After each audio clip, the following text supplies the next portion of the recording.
What's up, YouTube? I'm Guy, and I'd like to have a discussion about watch collecting and what my thoughts are on the age-old question, how many watches do you really need?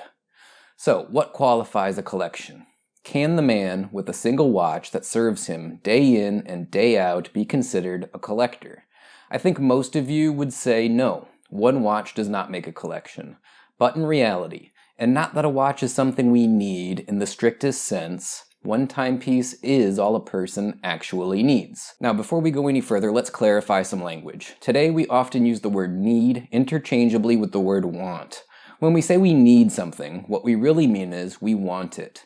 I think that's okay. Language evolves, and I think we all know what it means when someone says the phrase, "I need a new watch." Our brain should immediately interpret that as want. So, what makes a watch collection? How many watches do you actually need? Well, my father, for example, for as long as I can remember, always wore and owned a single watch. It was usually a relatively cheap watch, generally a dive watch, in the style of a Rolex Submariner, a ubiquitous watch design that's copied on watches costing $100 and up. Every few years, the watch would break, and he'd replace it with another similar watch. He was never particular about the specific brand, and usually went for the most affordable option available at the time when he did indeed need to replace his broken watch. And while he would never be a self-proclaimed collector of watches, in retrospect, I think that he was a watch enthusiast without even realizing it. I don't know why he felt like he always needed to have a watch on the wrist, but it was clear that he did. Maybe it's simply for the practicality of having a device with which he could tell the time, or perhaps out of some sort of sense of fashion or style. Probably a little from column A and a little from column B. But I think it embodied the typical everyman mentality when it comes to watch ownership and collecting. That mentality being, you only really need one watch. Now, if you're watching my videos, you probably don't have the one watch is all you need mentality. You see, collectors, they're a different breed. It doesn't matter if we're talking about watches or anything else that a person is likely to collect. One is usually never enough. Now, I'm obviously not a psychologist, but I think that when it comes to collectors and their collecting habits, there's things that trick our mind and drive us to what could probably be considered an obsession with our chosen hobby. I'm sure we can all relate to the idea of the thrill of the hunt. The excitement and the anticipation of acquiring a new watch is in some ways the most enjoyable aspect of participating in the watch collecting hobby. The relief a person gets when finally completing that acquisition is, I think, a real phenomenon that drives a lot of collectors. And, unfortunately for a lot of people, with that soon follows a sense of regret. You can look no further than the number of people that buy and subsequently sell a watch only a short time after getting it to see this process in action. In consumerism, we sometimes call this buyer's remorse. It's a term that's often thrown around like a dirty word. Look, there's nothing wrong with regretting the purchase of a watch that you thought you were going to like. I know that for me, there's no way to be sure if a watch is going to work out until I've had a little time to wear it and really put it through its paces. If I end up not liking it as much as I had expected or hoped, of course, I'm going to regret having bought it. Who's happy about spending their hard-earned money on something that didn't meet their expectations? So, buyer's remorse is not necessarily a bad thing, and in fact, I think it's normal. But the cycle of chasing, buying, and selling can also be unhealthy. If someone is buying and selling purely for the rush they get from the thrill of the hunt, and especially if it's detrimental to their finances, definitely take a hard look at yourself and what you're doing and ask, is this really making me happy? More often than not, the answer is probably no. On the other hand, if it's managed wisely and with some self-restraint, being a watch flipper can be a good way to try out a wide range of different brands, models, and styles of watches, and if you're good at it, you can probably even come out ahead and make a little bit of money in the process. But be honest with yourself and be careful with your wallet. Now, to change gears a little, I want to address an overused platitude that gets thrown around all the time. And it goes a little bit something like this. Don't spend your money on that expensive watch. Instead, spend your money doing things that create memories. The watch is temporary, and memories will last a lifetime.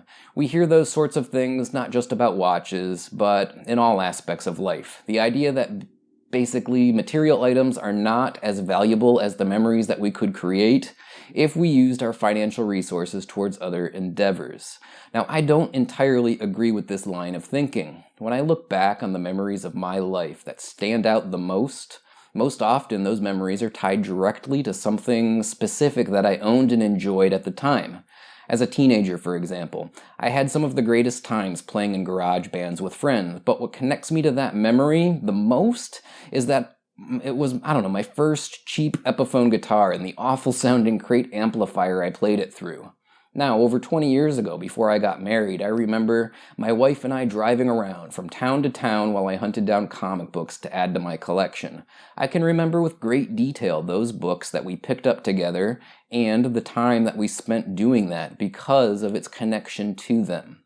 I've been a lifelong video gamer, and I've spent an enormous amount of time playing World of Warcraft, and I have built some of my strongest friendships with the people that I've played and met while playing that online video game.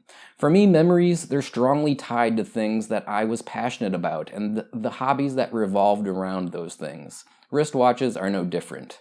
Now, I certainly don't begrudge someone that says, I'd never buy an expensive watch, I'd rather go on a vacation. But I know for me, those memories would fade and the vacation will mostly be forgotten. Probably because travel isn't something that I'm particularly passionate about. I'd rather focus my time, my energy, and my resources on things that I enjoy and that bring me happiness. It kind of reminds me of an episode of one of my all-time favorite shows, The Big Bang Theory. Sheldon, who's the main character, if you're not familiar, has a certain degree of OCD. Now, he shamelessly shows his girlfriend a storage room in which he has saved everything that he has ever owned over the course of his life. Okay, I wouldn't need to save every toothbrush I've ever owned, but in some ways I envy having not had the foresight to do something similar. Having the ability to revisit the memories tied to all of the things that have filled my life for the last 40 years would actually be kind of special. Build your memories however works best for you and ignore the cliched platitudes that other people would force on you. You don't need to fit your life into someone else's definition of what brings happiness. So, how many watches does a person really need? I haven't exactly attacked that question directly yet, but I think you can tell my perspective on this is going to be that it depends. The answer is there is no right answer. We're all different with different wants and different desires. For someone like my dad, one watch is all you need. For the dyed-in-the-wool watch-obsessed collector, there may be no limit to the size of their collection. For you, that number probably falls somewhere in the middle.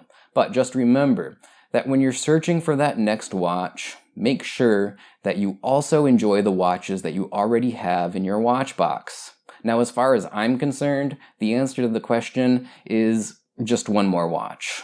Alright guys, thanks for tuning in and checking out the video of my perspective on the question, how many watches do you really need?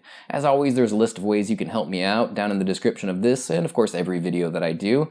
I would definitely appreciate it if you follow me on my social media accounts, be it Facebook, Twitter, or Instagram. There's links down below. I also have a Facebook group, the JustBlueFish Watch Club. Head over to that Facebook group, join up, make sure you answer the membership questions before applying to join, or you will not be allowed in the group. But it's pretty simple. It's just 3 little questions. Fill them out in the affirmative, and you'll be admitted within probably an hour or less, depending on the time of night and day, whether or not I'm awake or whatnot. A big thanks to everyone that has been supporting me on Patreon, and if you'd like to help me out, there is a link to Patreon down below in the description. Yeah, I really appreciate all the support I've been getting over there. Finally, if you'd like to help me out financially, but you don't want to spend any money or do donations on Patreon, you can simply shop on Amazon. I have a link to Amazon. It's my affiliate link. Click that link before you buy anything that I've reviewed or anything else for that matter. I get a small commission. Those commissions are indeed small, but they do add up, and a big thanks to everyone that has been using my Amazon affiliate link. Well, that's going to wrap this video up for today, so until the next one, bye now.